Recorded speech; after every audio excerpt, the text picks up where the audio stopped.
Exams అయిపోగానే విద్యార్థుల్లో విపరీతమైన టెన్షన్ ఉంటుంది.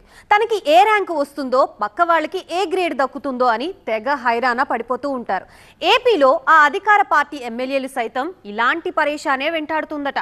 ఇంతకీ వాళ్ళేం పరీక్షలు రాశారు? వాళ్ళకెందుకు ఈ ర్యాంకుల టెన్షన్? ప్రకాశంలో ఎమ్మెల్యేలకు మార్కుల భయం.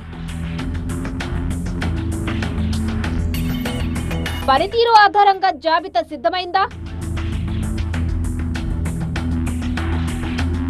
అధినేత ఆరాతో ఆగమాగమవుతున్నారా? నిత్యం ప్రజా దర్బార్లు అందుకేనా?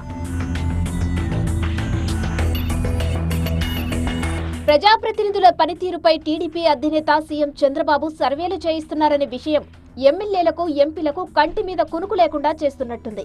నియోజకవర్గాల వారీగా IVRS తో చేసిన ప్రజాభిప్రాయ సేకరణ నివేదిక రూపంలో ఇప్పటికే సీఎం టేబుల్ మీదకు చేరిందట. ఇందులో పార్టీ ఇన్ఛార్జీల పనితీరుపైన నివేదికలు ఉన్నాయట. ఇప్పటికే మంత్రుల పనితీరుపై రిపోర్టును, ర్యాంకుల వివరాలను విడుదల చేసిన చంద్రబాబు త్వరలోనే ఎమ్మెల్యేల ర్యాంకుల జాబితాను కూడా ప్రకటించే అవకాశాలున్నట్లు తెలుస్తోంది. మంత్రులు, ఎమ్మెల్యేల PAల పనితీరుపై కూడా ఈ సర్వేలో అభిప్రాయాలు అడిగినట్టు తెలుస్తోంది. వారి పనితీరుకు సంబంధించిన ఈ నివేదికను త్వరలోనే ప్రకటించనుండడంతో నేతల్లో గుబులు మొదలైందట.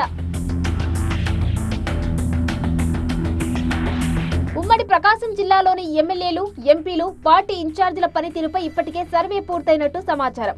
కూటమి ప్రభుత్వం అధికార పగ్గాలు చేపట్టినప్పటి నుంచే ఈ IVRS సర్వే మొదలు కాగా ఇటీవలే కంప్లీట్ అయినట్టు సమాచారం. జిల్లా ప్రజాప్రతినిధుల పనితీరుకు సంబంధించి నివేదికలు రాష్ట్ర పార్టీ కార్యాలయానికి కూడా చేరినట్టు తెలుస్తుంది. ఎమ్మెల్యేల పనితీరు బాగుంది, బాగాలేదు, లేదంటే పర్వాలేదు అంటూ డైరెక్ట్ క్వశ్చన్సే కాకుండా ప్రజలు తమ దృష్టికి తీసుకొచ్చే సమస్యల పరిష్కారానికి నేతలు ఎలా స్పందిస్తున్నారనే అంశాలను సవివరంగా సర్వేలో అడిగినట్టు తెలుస్తుంది. పనితీరుతో పాటు ప్రజల పట్ల వారి ప్రవర్తన అంశాలను ఇందులో కీలకంగా పొందుపరిచినట్టు తెలుస్తోంది. జిల్లాలోని కొంతమంది ఎమ్మెల్యేల పనితీరు అధ్వానంగా ఉన్నట్లు ఈ సర్వేలో తేలిందట. పూర్తి స్థాయి నివేదికలు సిద్ధమైతే అధిష్టానం ప్రకటించే ర్యాంకుల్లో ఎవరెవరు ముందంజలో ఉన్నారు, ఎవరెవరు వెనకబడ్డారు అనే విషయంలో క్లారిటీ వస్తుంది. దీంతో జాబితాలో తమది ఎన్నో నెంబర్ అన్న టెన్షన్ ఎమ్మెల్యేలను వెంటాడుతుందట. ముఖ్యంగా ఒంగోలు, బాపట్ల ఎంపీలు మాగుంట శ్రీనివాసులరెడ్డి, తెన్నేటి కృష్ణప్రసాద్లతో పాటు ఒంగోలు ఎమ్మెల్యే దామచర్ల జనార్దన్, కొండపి ఎమ్మెల్యే మంత్రి డోలబాల వీరాంజనేయ స్వామి, అద్దంకి ఎమ్మెల్యే మంత్రి Gottipati Ravikumar, Giddalur MLA Muthumula Ashok Reddy, Markapuram MLA Kandula Narayana Reddy, Santhanuthalapadu MLA BN Vijay Kumar, Chirala MLA MM Kondaiah, Kanigiri MLA Ugra నరసింహారెడ్డితో పాటు ఎర్రగొండపాలెం ఇన్ఛార్జి గూడూరి ఎరిక్షన్ బాబు, దర్శి ఇన్ఛార్జ్ గొట్టిపాటి లక్ష్మిల పనితీరుపై IVRS సర్వే పూర్తయిందట. అధినేత సూచనో లేక జాబితాలో వెనకబడతామనే భయమో తెలియదు గాని నిత్యం ఏదో విధంగా ప్రజల్లో ఉండేలా ప్లాన్ చేసుకుంటున్నారు అధికార పార్టీ ఎమ్మెల్యేలు.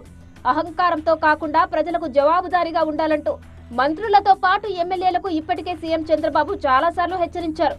దీంతో నియోజకవర్గాల వారీగా ఎమ్మెల్యేలు ప్రజా దర్బార్లు నిర్వహిస్తున్నారు. కూటమి అధికారంలోకి వచ్చాక టీడీపీ రాష్ట్ర కార్యాలయంలో ప్రతిరోజు ప్రజా దర్బార్ కొనసాగుతుండగా అదే స్ఫూర్తితో నియోజకవర్గాల్లోనూ ఎమ్మెల్యేలు ఈ ప్రజా దర్బార్లు ఏర్పాటు చేస్తున్నారు. మరి అధిష్టానం విడుదల చేసే జాబితాలో ఎవరికి మంచి ర్యాంకు దక్కుతుందో చూడాలి.